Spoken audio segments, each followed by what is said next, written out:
আমি স্পষ্টই বলি এটা। আমি সেগুলো তুলে ধরি, তাই বলে আমাকে হাদিস বলতে হবে। আমি কি হাদিস?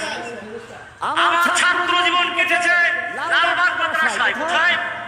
লালবাগ জামিয়া কুরআনে আরবিয়া আরবি মাদ্রাসা, জামিয়া রহমানিয়ার সাথে আমার স্মৃতি জড়িত। রহমানি আমার নামের অংশ। এটা কোন হাদিসের মাদ্রাসা? দারুল উলুম দেওবন্দ। আর মাদ্রাসাটা কি?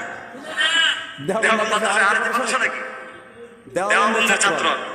আজকে ভারতবর্ষে বাংলাদেশ, পাকিস্তান, ইন্ডিয়া, আফগানিস্তান যেখানেই বলেন ইসলামের যতটুকু আলো দেখা যায় ওই দেওবন্দের ছাত্রদের দ্বারাই হয়েছে। সুতরাং वाकिफ तो है इस राज से ये तार रसन भी, वाकिफ तो है इस राज से ये तार रसन भी, हर दौर में तकमील वफा हमसे हुई है।